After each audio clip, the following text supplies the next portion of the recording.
Alô, amigos, bem-vindos ao Gente que Fala, sempre ao vivo, de meio-dia a 1 pela rádio Trianon, AM 740 São Paulo, Rádio Universal, AM 810 Santos.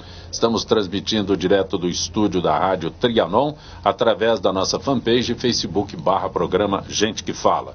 Também AltV, www.altv.com.br e TV Guarulhos, canal 20 UHF, canal 3 da NET em Guarulhos, ambas 11h30 da noite. Acesse nosso blog, conheça nossos colunistas e colaboradores, gentequefala.com.br, à sua disposição WhatsApp 974012235 e um telefone aqui no estúdio da rádio Trianon, à sua disposição 3289-3580. Participando desta edição de Gente que Fala, economista José Roberto Faria Lima. Prazer tê-lo aqui, Faria Lima. Olha, você sabe que o prazer é sempre meu, né? Especialmente com uma bancada como essa e tendo o prazer de te rever aqui. Deixa eu só anunciar os outros, eu vou fazer uma colocação. Eu já imaginava isso. Advogada Patrícia Evangelista. Prazer ter aqui, Patrícia. Prazer é todo meu de estar de volta ao programa. Você é advogada previdenciária. Só atuo nessa área há 21 anos. Maravilha. Advogado Marcos Bernardini. Prazer tê-lo aqui, doutor Marcos. O prazer é meu, é sempre um prazer retornar aqui, é sempre uma satisfação muito grande. Obrigado. Também conosco, radialista Marcos Calazans. Prazer tê-lo aqui, Muito prazer, doutor. É muito bom. Muito prazer, hein? É muito prazer. Muito prazer. É uma delícia voltar aqui na rádio. Eu fico com muita saudade, é uma gente amiga, um programa gostoso de fazer com o Zanca. É uma delícia. Obrigado, viu, velhão? Teus fãs ficam exultantes. Aliás, eu queria mandar um grande abraço pro Carlão de Moema, que é teu fã também. Taxista. E pro João Carvalho do Tucuruvi. João Carvalho é no Tucuruvi. O Carlão e o João Carvalho ficam perguntando quando você vem. É mesmo? Quando você vai. Ele não vai participar do programa, ele não vai apresentar programa de novo na Trianon. Não, calma, a gente já volta. Então, tê-lo aqui é muito bom. Obrigado, querido. Faria Lima, eu disse que ia apresentá-los primeiro, até porque o assunto... Né? Você foi um dos raros a dizer que o Trump venceria as eleições nos Estados Unidos. Quando todas as pesquisas indicavam a Hillary como possível futura presidente norte-americana, você dizia, essas pesquisas não retratam a realidade e o discurso dele é nacionalista. Eu falei, mas como? É o pai de Ná. Não, ele fez uma análise consciente que surpreendeu a todos nós da época, né? Porque todo mundo apostava na Hillary. Como dizia o Nelson, o óbvio entende só é visto pelos gênios. Não, brincando, isso em relação aos gênios, você sabe que os grandes gênios da humanidade estão todos morrendo e eu não estou me sentindo muito bem. Mas você veja o seguinte. Genial. Não, veja o seguinte. Era preciso dar uma sacudidela no planeta. Eu acho que ele já cumpriu o papel para o qual ele foi designado pelo destino. Ele é o elemento catalisador de uma mudança.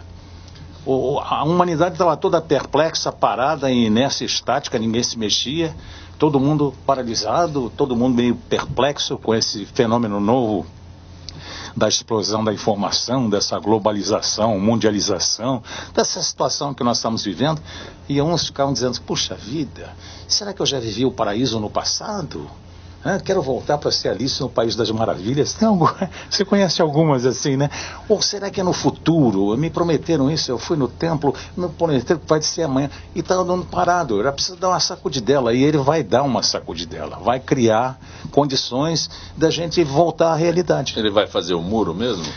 Olha, se for, pelo que eu soube, parece que o Lula está entrando em contato para negociar a construção do muro lá com a Odebrecht, né? Ainda no cenário internacional, cubanos poderão prestar suas últimas homenagens a Fidel Castro, que morreu sábado aos 90 anos. Calazans, doutora Patrícia Evangelista, doutor Marcos Bernardini, doutor Faria Lima. Eu vou contar uma coisa para você. Eu fico muito impressionado com a reação de algumas pessoas endeusando o Fidel Castro. Evidentemente que ele foi uma peça importante no sistema, a gente queira ou não queira, não é? Agora, daí você achar que esse homem foi um líder que marcou uma geração ou um século, Eu estava hoje, até trouxe aqui, pegando o texto da filha. Olha o que a filha diz dele, a filha, a Lina. Meu pai chegou a ser um líder amado no início, mas hoje não passa de um assassino comum. Um bandido que mantém seu próprio povo na miséria comunista e na ausência absoluta de perspectivas para o futuro. Pô, a filha do cara, o camarada matou mais de 100 pessoas. 100 mil. Não é? 100 mil? Foram mais de 100 pessoas? Não. É 100 mil, 100 é um genocida, né? Então 100 mil, pronto aí. E ainda tem gente endeusando esse camarada? Pelo amor de Deus, você foi morar com o capeta, rapaz. Manda o cara embora logo. Calazans, o capeta está repudiando esse. Já colocou Cerberus na porta lá do inferno, do mundo interior, para proibir a entrada. Que você ia para o enterro. Não, eu não vou para o enterro. Eu iria lá para verificar se realmente vão jogar as cinzas entende, lá no Caribe. Doutora Patrícia? Então, o que me causa a mesma dúvida é saber como o povo ainda em Cuba é tão dividido, né? Nós estamos num momento de tanta globalização e ainda existem países comunistas como Cuba, né? Que o cara manteve o povo sobre o subterfúgio dele, do jeito que ele quis, da maneira que ele quis, com uma pobreza enorme e mesmo assim ainda tem pessoas que o endeusam, quer dizer... É desacreditar, pelo menos para mim como uma profissional na área jurídica, que a gente percebe que a democracia tem crescido tanto, as pessoas realmente demonstrando que elas querem uma transformação, uma mudança em todos os campos do mundo e que Cuba ainda mantenha uma coisa tão atrasada, né? E exatamente pessoas que ainda acham que ele é um grande líder. É inacreditável. Inacreditável. Acredito que ele vai encontrar o Hitler, né? Em algum lugar lá de cima, né? Tomar café juntos. Vão, com certeza. Dr. Marcos Bernardini. Eu acredito assim, historicamente ele foi um marco, né? Então historicamente não dá para passar sem falar, sem pontuar, não é? Na verdade foi a maior ditadura já existente, não é? Comunista, uma ditadura comunista, mas é uma ditadura.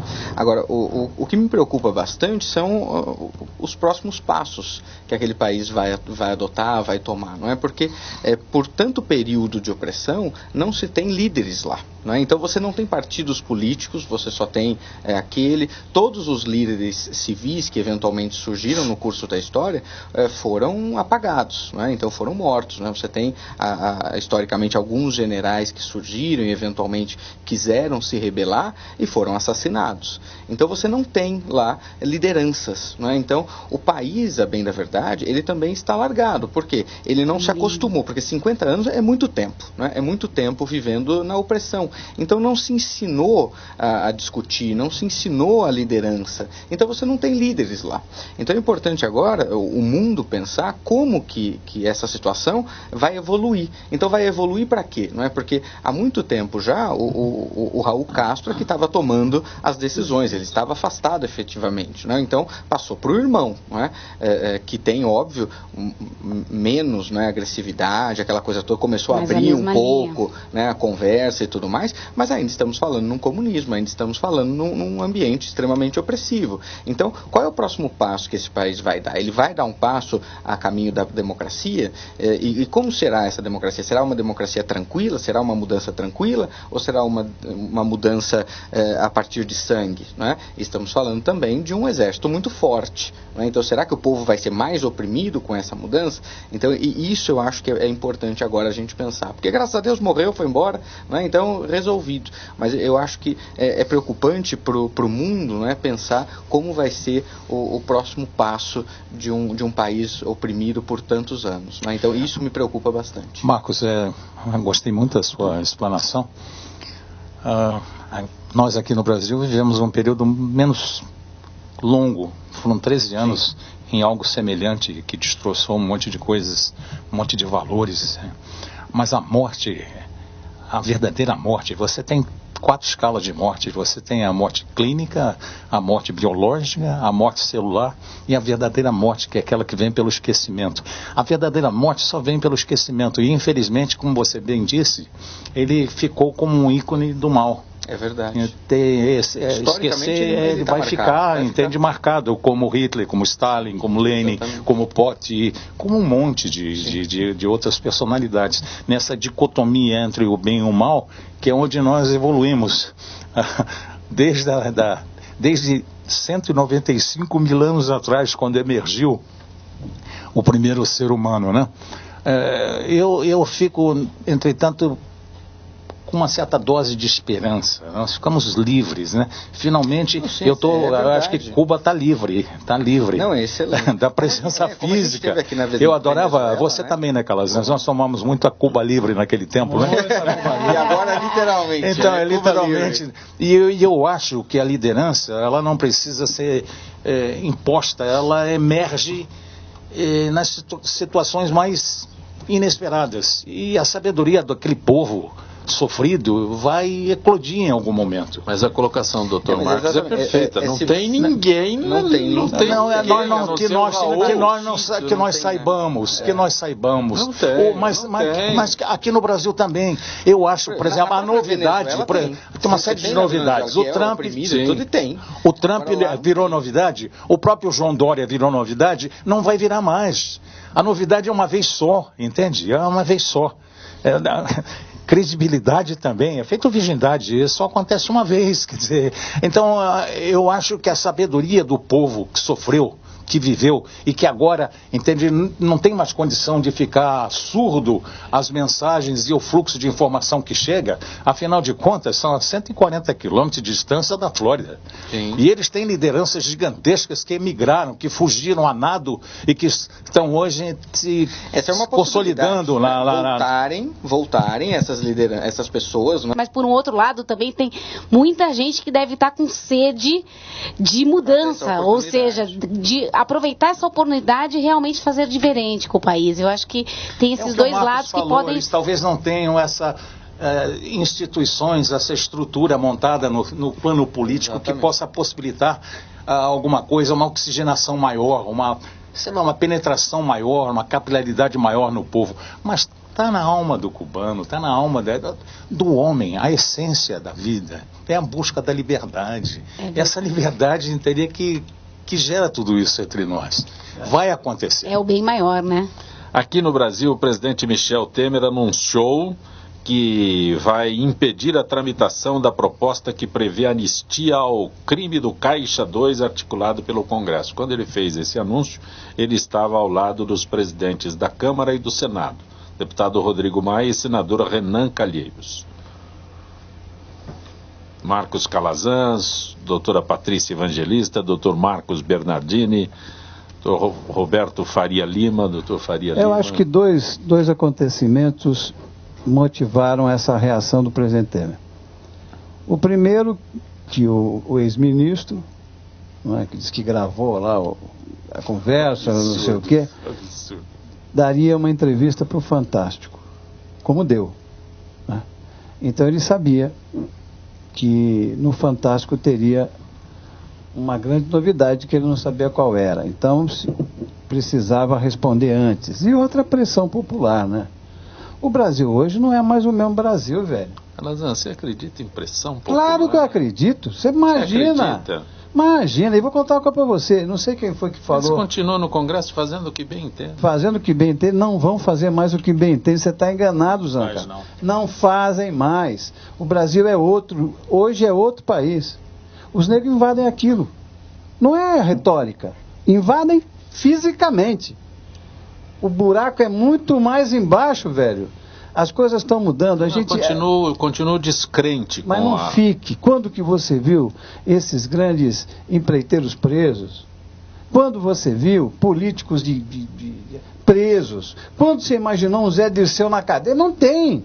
Eu lembro que na época do programa, que eu tinha programa aqui, eu dizia, e eu sempre achei, porque sempre acreditei no Brasil, e sempre consegui ter sensibilidade para entender as coisas, o movimento das fichas,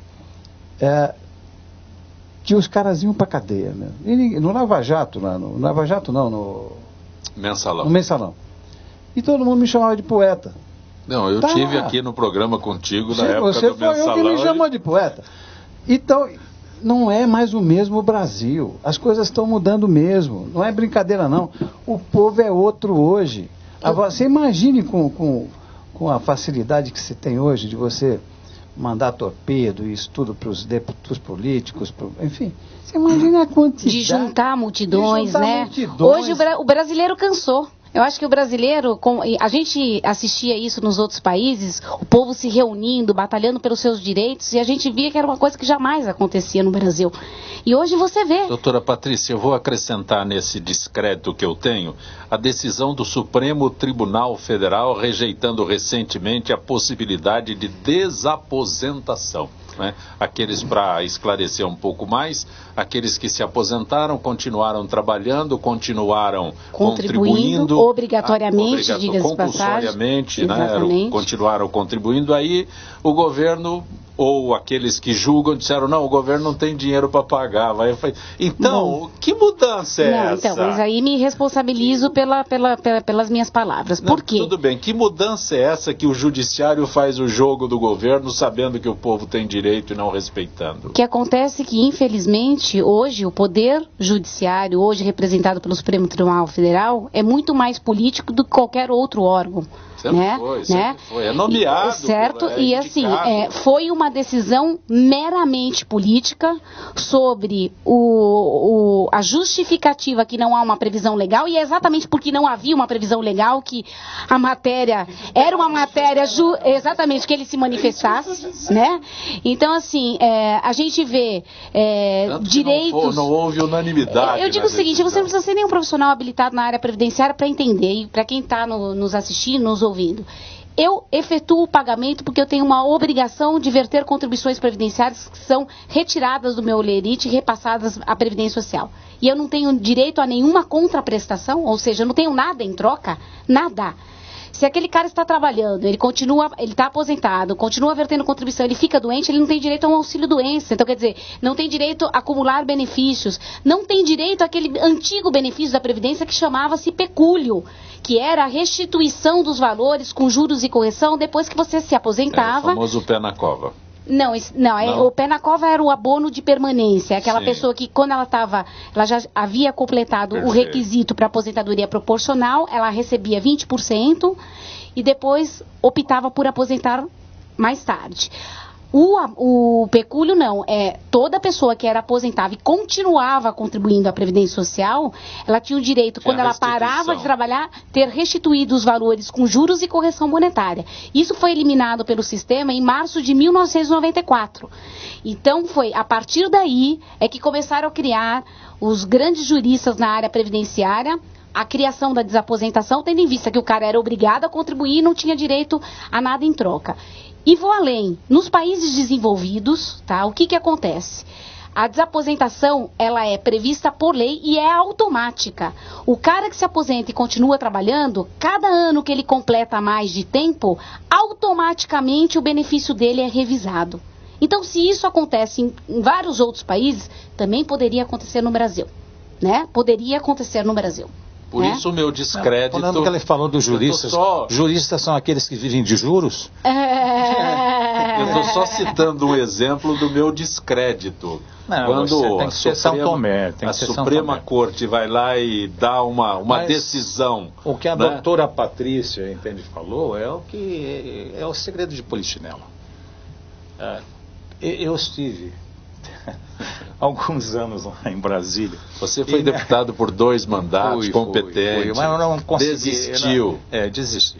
São dos raros casos que não fez campanha para a reeleição. O que acontece eu falo sempre isso. Naqueles momentos em que eu vivia lá, o legislativo, que deveria ser o poder, apesar de existirem 3 poderes, desde o tempo de Montesquieu, essas coisas todinhas, né? Toda a experiência humana acumulada, lapidando tudo isso, o legislativo ele ficava de cócoras para o executivo.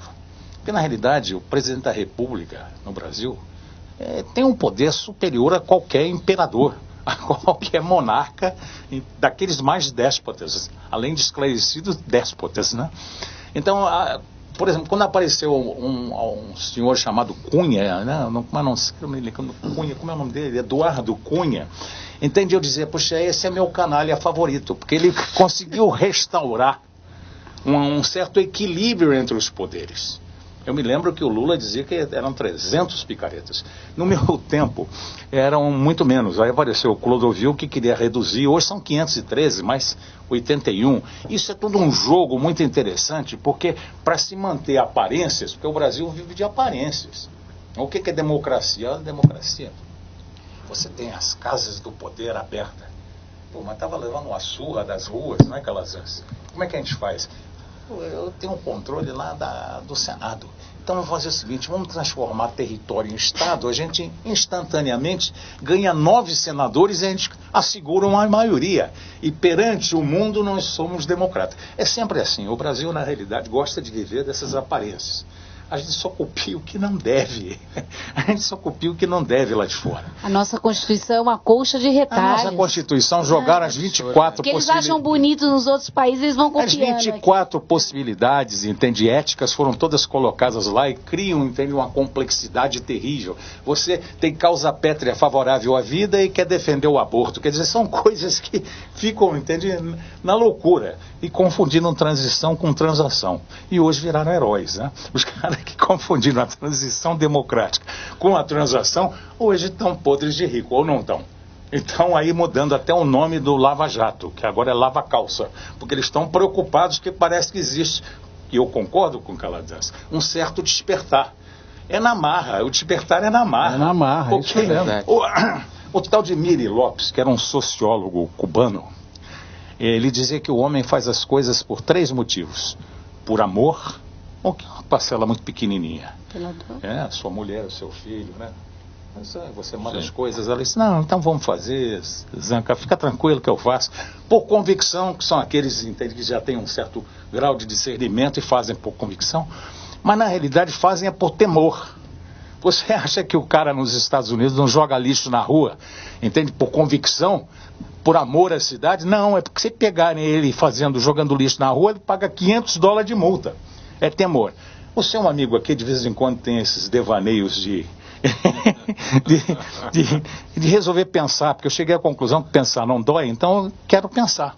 Não tinha aquele negócio que dizia, penso, logo existo, então eu quero existir, eu não quero sempre, eu quero mais do que existir, eu quero viver. Então eu acrescentei interesse. Então amor, temor, convicção e interesse, que são as coisas que movem, entende, as pessoas. E o caminho é por aí. Você, quando deputado, queria fazer uma limpeza na Constituição. Posso colocar dessa forma? Você fez uma proposta nós estamos... para reduzir o número de leis. A minha filha é advogada, eu tenho um outro filho advogado, o meu genro é um brilhante advogado, o Renato Opsi-Blum. Então eu tenho um monte de advogados em volta. E o Brasil é o país dos bacharéis. Então é um problema sério. O problema sério é o seguinte, quando o Petrônio Portela me chamou para implantar os computadores lá e controlar toda essa estrutura de leis no Brasil, eu, depois que terminei o trabalho de consolidação do Prodazem, eu cheguei para o Petrônio e para o Pereira Lopes e disse, olha, são 250 mil normas jurídicas. Eu consigo reduzir isso para 5 mil. Você acha que queriam? Porque a lei termina assim, essa lei entra em vigor na data de sua publicação. Revogue-se dispositivos em contrário. Mudou isso? Não, continua assim. Ou seja, você pega e joga uma bola de boliche para trás. Eu dizia o seguinte, olha, quer modificar o parágrafo D da Constituição? Você então vai lá e diz, ó, modifica para este outro parágrafo e você cria e consolida, analisa as emendas, porque emenda tem alguns jabutis, entende, em jabuticabeira que eles colocam lá.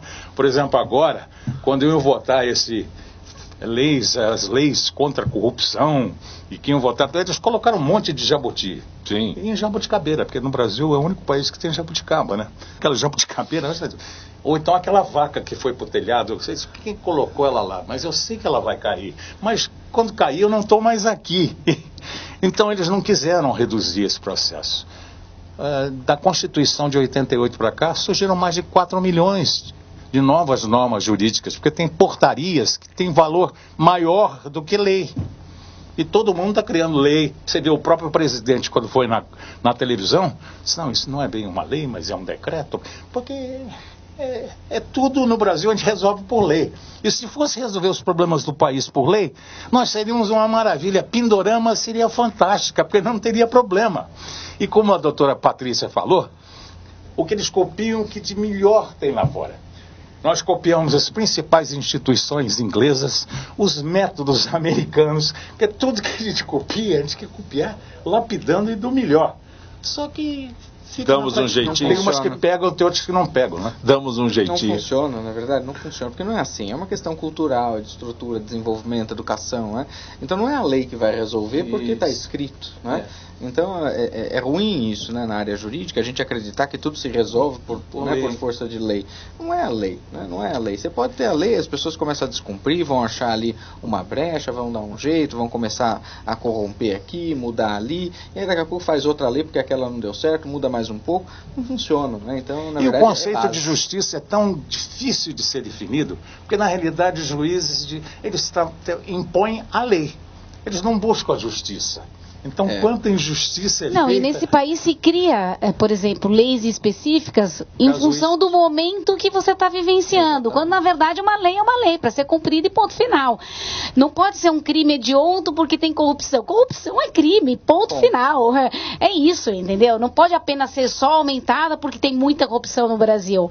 É isso. Então, não são momentos. É uma norma que tem que valer para uma sociedade inteira, independente do crime que ela pratica ou da situação. Doutora Patrícia, essa desaposentação pode ser revista? Só por lei. Só por lei. O Poder Legislativo só por lei. Agora, o sonho da desaposentação, judicialmente falando, né? Perdemos, não existe mais possibilidade. O que não se falou até agora são os efeitos modulares desta, né, decisão do STF, porque existem muitos brasileiros que já estão gozando de benefícios mais vantajosos e que o INSS já está dizendo aí em alto e bom som que além de revogar, por óbvio, ainda tem a questão de eles quererem discutir a possibilidade de devolução dos valores que a pessoa recebeu. Primeiro, pergunto eu, benefício de caráter alimentar vai fazer o quê? Vai vomitar o que comeu? Desculpa o termo, mas vai vomitar o que comeu? E a contribuição, você vai ganhar quanto depois que morrer? Outra coisa... o cara está em gozo de um benefício mais vantajoso por uma determinação judicial. Essa determinação vem a ser revogada, ele tem que devolver o que ele recebeu anteriormente. Então, acho tudo isso discutível. Assim como eu tenho casos de desaposentação muito mais graves do que esse, porque a desaposentação não é só para o mesmo regime, existe a desaposentação para regimes distintos. Então, por exemplo, eu tenho o caso de um fiscal de renda que conseguiu uma liminar, retirou, era aposentado pelo INSS, o juiz cortou a aposentadoria, carregou todo o período numa certidão de tempo de contribuição e gerou um ato jurídico perfeito, porque o cara se aposentou como servidor público, aposentando-se na medida integral, recebendo proventos integrais, e com essa decisão ele retomaria, e ele ainda não faria jus à aposentadoria. Então, quer dizer... E, infelizmente, essa decisão do Supremo Tribunal Federal ainda vai dar muito o que falar, porque, embora ela tenha sido julgada, eles não enfrentaram várias particularidades de pessoas que já tiveram benefícios com essa situação. Então, isso ainda tem muito pano para manga, muita discussão judicial e, no meu entendimento, então, já que eles não modularam isso, vai ter que ser feito concretização de caso a caso, não tem jeito. Você quer que eu acredite que mudou? Mas acredite, nós vamos mudar o Supremo também. Pode estar certo, vai mudar. Vai, porque o Michel Temer vai indicar novos. Pode estar certo disso, rapaz. Michel Temer vai fazer o quê? Vai indicar novos nomes. Será? É a vez dele, mas lá acontece assim. Eu acho que ele não vai. Mas ele não tem. Aposenta-se alguém. 2 anos? 2 anos? Vários outros pedem a aposentadoria para que ele possa indicar os seus preferidos. Essa é assim pedalada que funciona. E vamos aproveitar essa oportunidade de falar que eles estão achando que vão resolver o problema do Brasil reformando a Previdência. E o problema do Brasil não é só a reforma da Previdência, diga-se de passagem, né? Sim. Porque a justificativa do Temer é o seguinte: eu entrei, a minha prioridade é reformar a Previdência. Reformando a Previdência, a gente resolve uma grande parte do Brasil. Reforma a Previdência e quebra o Brasil. É isso. Porque eles vão quebrar o Brasil. Nós temos uma janela demográfica em 2040. Pela vez primeira, o Brasil vai se estabilizar em termos de população. Vamos ficar com 240 milhões. Só que a pirâmide está mudando de shape, não é mais pirâmide, entendeu? Então, esse problema, ela tem razão, nós todos, o Brasil é uma maravilha, porque a gente não morre de tédio. Mas tem que mudar. De jeito nenhum. Mas tem que mudar, mexer na Previdência. Não é possível um camarada hoje com 50 anos se aposentar, pelo amor de Deus. Isso não cabe no raciocínio de ninguém. E isso acontece também. Que tem que mexer, tem. Sim. Eu não sei se a mexida que eles estão querendo fazer, se ela é boa ou não é. Ela agora, é agressiva, que tem que mexer, tem. Muito. Você pode até reformar. O problema é que você não pode colocar uma medida. Hoje não existe uma idade limite para a pessoa se aposentar. Não existe. O homem que implementa 35 anos de trabalho e a mulher que implementa 30 pode se aposentar independente da idade. Sim. Aí simplesmente eles querem saltar para 65 anos. Uma limitação para 65 anos. Então, quer dizer, esse é o problema da reforma da Previdência. Eu só trabalhando com planilhas. Você sabe como é que é estatística? Foi feito... Eu ponho o pé no freezer e ponho a cabeça no forno, a temperatura média é 50. Essa ideia de que agora somos 73 anos, quando fizemos a Previdência, a idade média era de 35. Poxa vida, não é bem assim, né? Mas vamos fazer só um parênteses? Eu concordo vamos fazer com ele, só para finalizar, eu concordo com ele, precisa mexer. Mas tem que saber como Mas você sabe qual é o problema do Brasil em relação à Previdência? Nós trabalhamos ainda com um regime chamado regime de repartição simples. Imaginem vocês uma caixa com 2 furos. O que entra está financiando quem já está na inatividade, quem já está aposentado. Qual é o regime que se mantém ativo desse jeito? Nenhum. Nós teríamos que capitalizar o dinheiro da Previdência. O problema é a seriedade da capitalização desse dinheiro no Brasil. Não acabaram com os fundos? Doutora Como Patrícia. Como é que estão os funcionários da Petrobras, dos Correios? Por que os fundos de previdência dos Estados Unidos são os maiores superavitários do mundo? Eles são pragmáticos, é realpolitik. Mexeu com o dinheiro das velhinhas de Iowa, eles estão brigando agora para a participação da multa da Odebrecht. Mas você concorda que isso é possível? Não, lógico.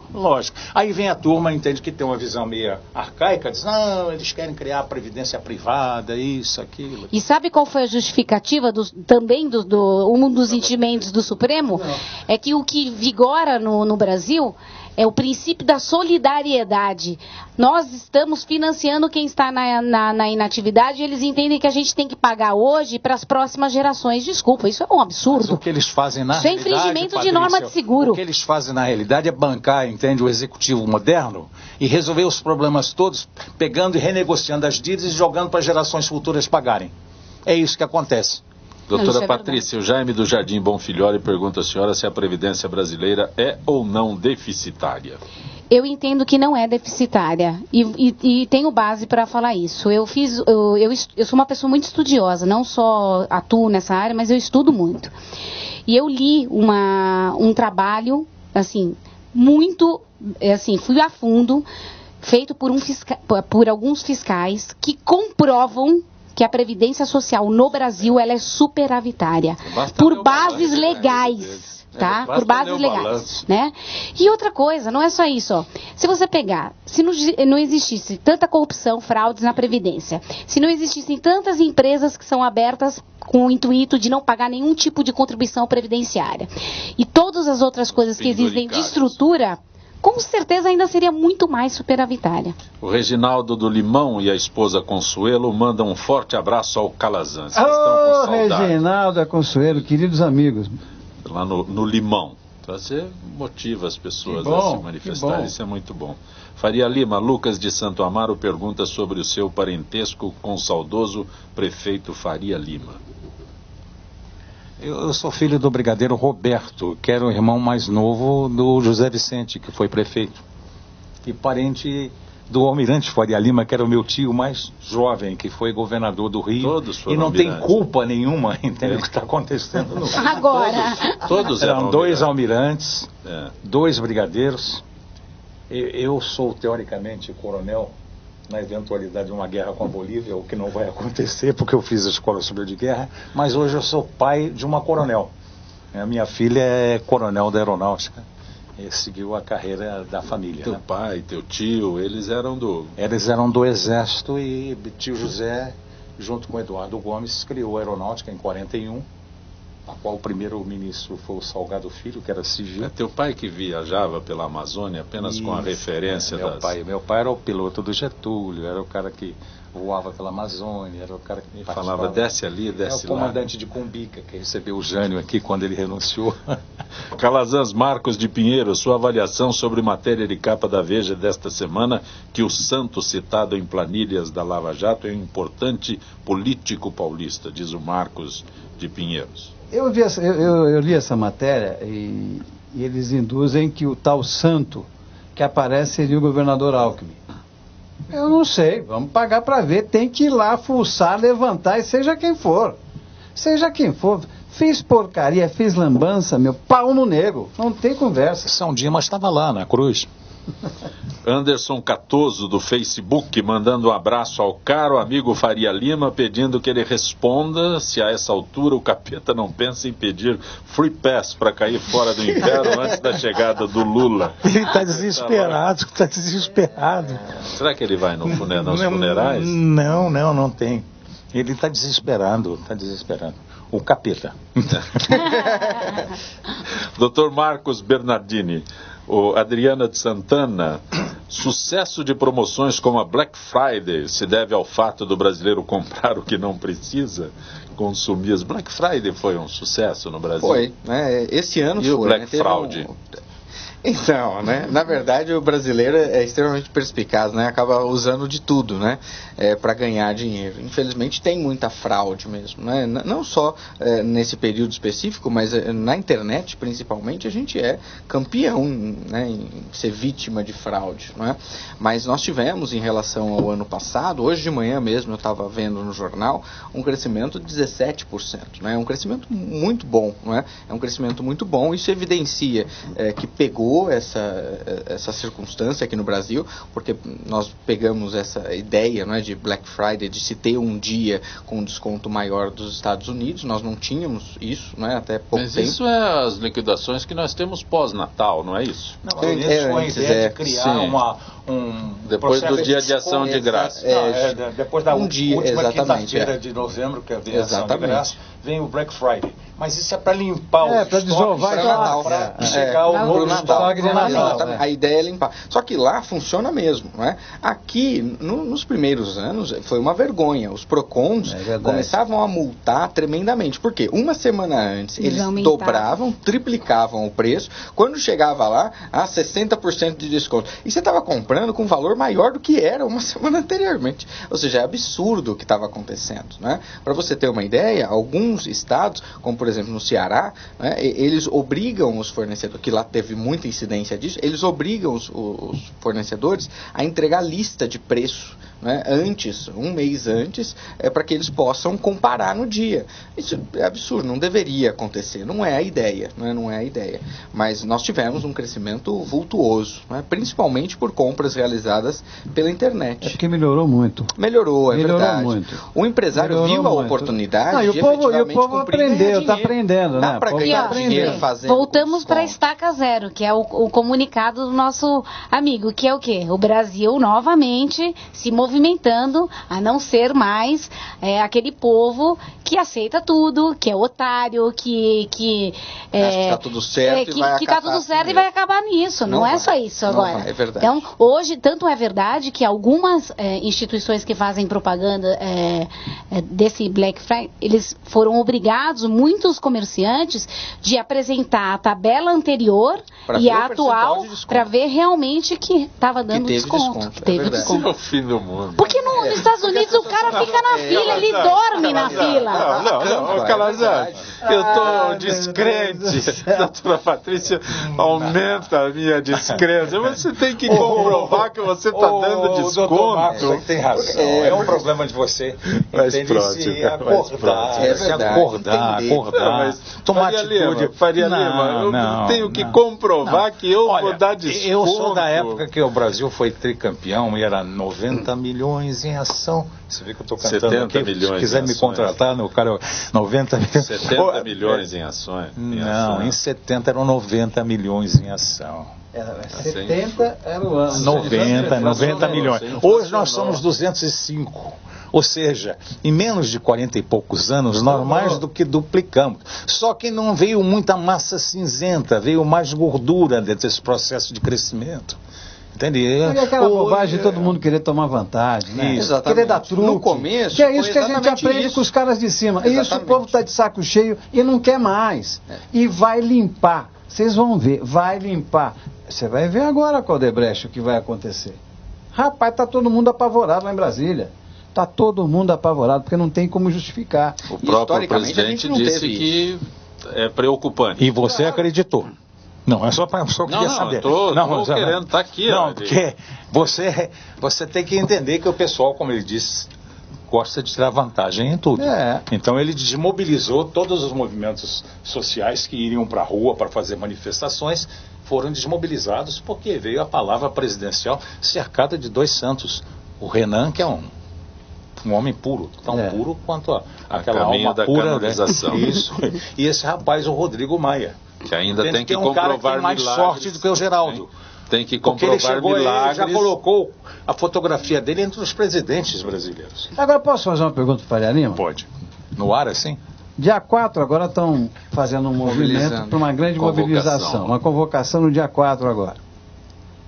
Contra o Temer, fora Temer. Vamos gritar um golpe? Como é que vai ser isso? Eu não sei. Veja bem, o que acontece é o seguinte: o presidente Michel Temer, ele teve tudo, porque nós somos nós e as circunstâncias. Né? As circunstâncias é que geram tudo. Né? É você, mas as circunstâncias. O Temer recebeu de bandeja. Caiu do no destino. colo dele. Caiu no colo colo. dele, um momento em que ele poderia sair com um selfie para a história fantástico. Só que você precisa ter as condições para que aquilo possa realmente acontecer. E o Temer, pela personalidade dele, ele não tem esses detalhes que lapidam um líder, um grande líder, porque ele sempre foi um elemento de bastidor, de trabalho, entende? De bastidor, de política. Ele tem uma carreira brilhante no Congresso, foi várias vezes presidente, foi secretário de segurança aqui, mas ele perdeu a oportunidade, porque ele tinha todo o povo à disposição, e ele acabou, entende, conhecendo talvez o Congresso, buscando uma certa timidez na ação. E aquilo que eu comentei lá atrás, quer dizer, a credibilidade, ela existe até perder. Isso se perde uma vez. E eu acho que ele perdeu a credibilidade. Em 5 meses, 6 ministros. Quer dizer, apesar dele conhecer, ele escolheu 6 ministros. 2 saíram só na semana passada. Quer dizer, é um negócio que... Eu acho que ele achou que fosse entrar e nadar de braçada. E infelizmente não conseguiu. Não, mas ele não sabia quem ele estava nomeando? Sabia, isso que eu estou te dizendo. Ele conviveu no Não Congresso. só sabia, como precisava nomear esses camaradas, porque senão também não ficava lá. Também tem isso. É uma né? questão, Ele todo teve mundo que interesse. até que ponto ele realmente escolheu ou foi uma questão política? Né? Então, a gente sabe muito disso. Ele não, né? Então, ele não lidera óbvio que nada, ele tem está sendo liderado, ele está exatamente sendo isso, conduzido pelo exatamente processo. isso. Então, assim, é uma questão política. Sim, Então, assim como a será que nossa foi anterior ele? também era Que- totalmente conduzida. É isso? Era pior. Então cadê exatamente. os líderes, né? Os que realmente assumem uma presidência e que, na verdade, são fantoches e que continuam sendo fantoches no Brasil, né? Eu só quero ver se o pessoal do PT, dia 4, vai para a avenida, como diz o Faria Lima, gritando: é golpe! Ou no Fora Temer, né?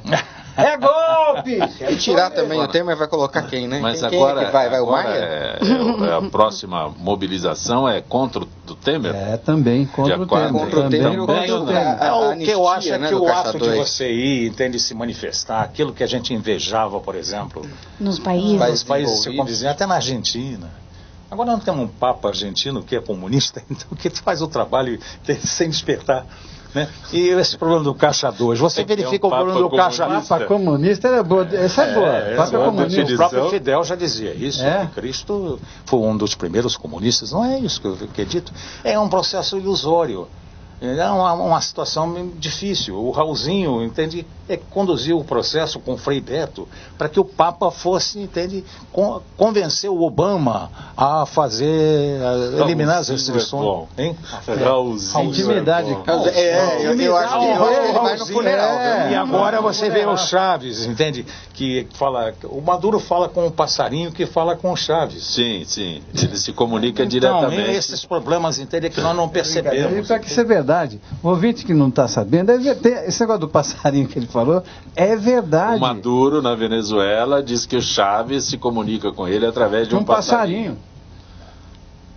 Não é possível. É verdade. Ele diz é isso? verdade. Ué, ele não consegue se comunicar por WhatsApp? Não dá para mandar um e-mail, né? Não, o WhatsApp lá é muito A lento. Venezuela, ele bloqueou o WhatsApp na Venezuela, então só sobrou o Tá passarinho. parecendo a China, né?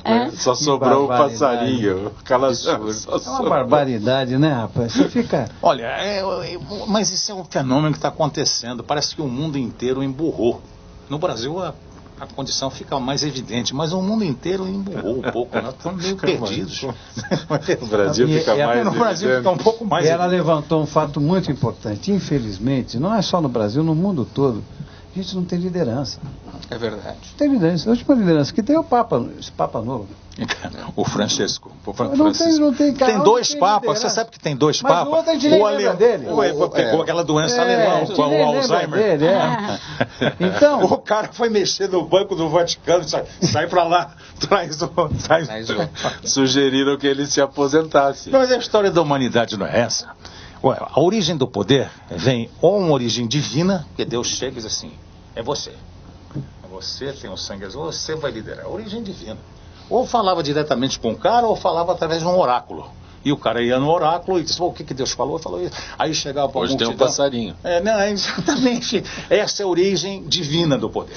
A segunda origem do poder aconteceu, entende? Lá na Grécia, quando eles se reuniam na Ágora, na res pública, para votar. Só que as votações não eram muito... só votavam os grandes aristocratas. Eles votavam porque eles precisavam de certas verdades para construir alguma coisa. Então votavam com ostras. Quem perdia pegava as ostras e ia para o ostracismo, para deixar aqueles que venceram, entende, impor as suas realidades, entender suas verdades. Nós no Brasil, nós fizemos a República quando em 89, porque alguém estava lá namorando a amante do nosso marechal, entende? E ele colocou a culpa no Dom Pedro. E depois nós só tivemos essa definição quando? No plebiscito agora, foi em 1900 e pouco. Ou é monarquia ou é república, não foi isso? E depois Cunha Bueno sugeriu, Cunha Bueno, Cunha Bueno sugeriu um plebiscito para se decidir se teríamos monarquia ou não. Nós votamos isso, foi pela vez primeira, depois de 100 e poucos anos, que o Brasil é um país lento Uma para chegar palhaçada também, né? mas esses são fatos, quantos fatos não há? são há fatos argumentos. mesmo. Não é? Aí depois começaram a discutir parlamentarismo, presidencialismo. Agora, a vida, toda vez Parlamentarismo não progrediu porque os cargos já estavam distribuídos antes da votação. Isso. Tá certo? Olha, o meu melhor amigo, você sabe, no Congresso Nacional era Tancredo Neves, que fez até o prefácio do meu livro. Olha que glória. Sim. O livro só vale pelo prefácio. Mas você veja. Então, ele já tinha vivido uma série de experiências dessa. O Brasil é uma maravilha. Eu acredito muito nesse povinho de pele dourada, que nós vamos sair dessa fortalecidos. Também não adianta chegar no primeiro mundo e depois ir fumar, entende? Cheirar cocaína na praça lá em Amsterdã. Aqui ainda tem fumaça lá do Mujica, que pode vir para cá, e os grandes sociólogos. Você sabe que sociólogo é alguém que roubou, entende, da história e da filosofia um cantinho e criou a função de sociólogo. A tua expectativa, o ano já acabou. O ano já acabou. Né? O Palmeiras já foi campeão. O ano Aliás, já acabou. Entende, os meus cumprimentos ao Fausto, a minha filha, a você que é palmeirense. Entende? O ano já acabou. O ano é verde. A expectativa para 2017. O brasileiro pode sonhar com uma É uma colocação que faz não, pode sonhar com alguma coisa. Sonhar é de graça. Uma mudança. Sonhar é de graça. Quando o sonho você não consegue um sonho, vai na outra padaria que você vai acabar encontrando. O problema todo é o seguinte, nós já estamos com os números mostrando que o PIB vai ser negativo o ano que vem. Em 2017, que a recuperação só vem em 18 e vem a 1%. E o Brasil já cresceu a nível de mais de 10% durante quase 40 anos. De 30 a 70, o Brasil era o país que mais progredia no planeta. Lá desmontamos todas as bases desse processo de crescimento. Acabamos com a valorização do trabalho, desestimulamos o investimento, começamos a cultuar, o bezerro de ouro do Estado, o Estado pode tudo, né? Não investimos em educação, e nós estamos aqui, nós temos que pagar. Depois, 9 mulheres não fazem um filho em um mês. Tem um timing, precisa de 9 meses para nascer. Nós vamos sofrer as dores dessa situação. Dr. Marcos Bernardini já fez uma análise de 2017. Eu interrompi o Faria Lima aqui, mas não é de propósito. Claro, não, sim. Eu espero que assim, a gente está vendo a cada dia que passa novas movimentações, né?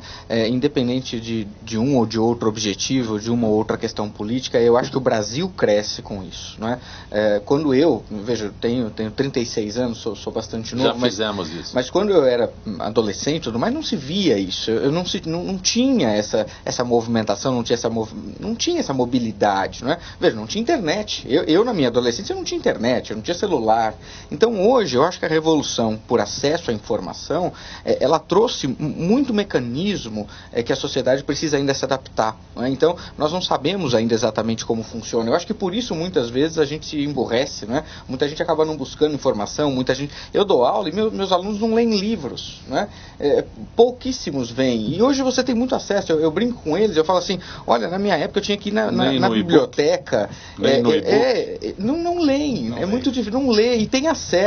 Na minha época eu ia na biblioteca, eu tinha que tirar xerox de livro, era caro para tirar xerox de livro, era difícil e tal, e a gente ia atrás, era muito mais difícil. Hoje não, hoje vai lá, dá um Google e baixa o livro em PDF, não sei o que, então tem muita informação, mas eu acho que a população acaba se perdendo um pouco, porque busca tanta coisa, são tantas rajadas de informação, e quando você vê, você está naquele meio, e você acaba não pegando, não absorvendo muita coisa daquilo que pode, não é? Mas eu acho que a sociedade está se adaptando com isso. Eu espero coisas muito boas para 2017. Nós tivemos aí um crescimento vultuoso no comércio, então isso traz um indicativo muito positivo nesse Black Friday. E a expectativa... O e-commerce foi o grande... Foi bom, foi muito bom. Foi o grande impulso, vendas. exatamente. E a expectativa para o Natal é melhor do que o Black Friday. Ou seja, então significa dizer que pelo menos a expectativa, a confiança da população aumentou consideravelmente com o que a gente tinha no ano passado, que era um período de crise, a gente não sabia ainda o que ia acontecer, uma indecisão tremenda em razão do governo.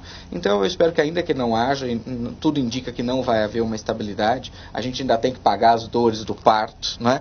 Mas eu acho que melhorando a passos largos já está bom. Eu estou bem descrente, na verdade. Na verdade, eu acho que virão grandes reformas substanciais no país o ano que vem, que vai gerar muitos efeitos no Brasil negativos, né? A reforma da Previdência e tantos outros assuntos que serão discutidos no início do ano que vem, que eu acho que prejudicará muito, mas eu vejo o lado bom com relação a toda essa questão de empresários presos, pessoas que realmente estão se fazendo justiça. Isso eu acho que é o único lado positivo. Eu só preciso que a senhora acrescente um detalhe com relação ao assunto desaposentação. A senhora disse que agora só por lei. Só por lei. Mas somente não houve se o poder... unanimidade na decisão. Foram 7 votos a 4. 7 a 4. Esses 4 não determinam uma possibilidade de revisão? Não determinam. E o que é de se envergonhar, porque a gente já havia tido uma vitória plena no STJ. O STJ tinha decidido que a renúncia era possível, que você podia ter direito a um benefício mais vantajoso, com detalhe, e que não havia necessidade de fazer a devolução dos valores que você recebeu a título de aposentadoria por ser caráter alimentar. Então, assim, é isso que a gente realmente se surpreende. E eu, então, nem posso te dizer que eu tinha mais de 3 mil processos sobre isso. Êxito, eu estaria rica se a desaposentação tivesse sido aprovada, né? Então, assim, infelizmente a gente tem aí essa característica de não estar acreditando no Brasil em função disso, mas tem um outro lado positivo que eu acho que tem crescido mesmo no Brasil, que é a questão do brasileiro estar acordando para a vida e retomando, né, a sua patrialidade, se é assim que a gente pode expressar. Calazans, você reservei você ao contrário, eu sou um otimista. Você já está otimista. Não, eu sou um otimista, por natureza. Nato. Você imagina o seguinte, o país passou por um momento, há poucos meses atrás, através do impeachment, tirando uma presidente cujo partido estava há 13 anos no poder fazendo o que eles queriam. Isso não é pouca coisa, isso é um passo extraordinário. Não teve um tiro, não teve sangue, ninguém morreu. É extraordinário. A gente não se dá conta, porque a gente está no cotidiano, vivenciando, você não se dá conta das coisas. O país é outro. Hoje o país é outro. Claro que não é o país que a gente gostaria de ter. Ainda.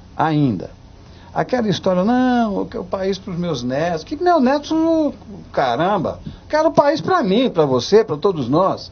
E nós vamos buscar, eu não tenho nenhuma dúvida disso. O povo está atento, hoje a situação é outra, completamente diferente.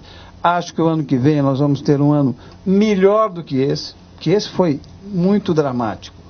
Foi todo mundo pego de surpresa, não deu tempo nem da gente se preparar porque vinha. Veio, e ponto. E o ano que vem não, você já vai mais preparado para a confusão. Calazans, um grande abraço e tê-lo aqui, é muito, muito bom, você enriquece o nosso debate.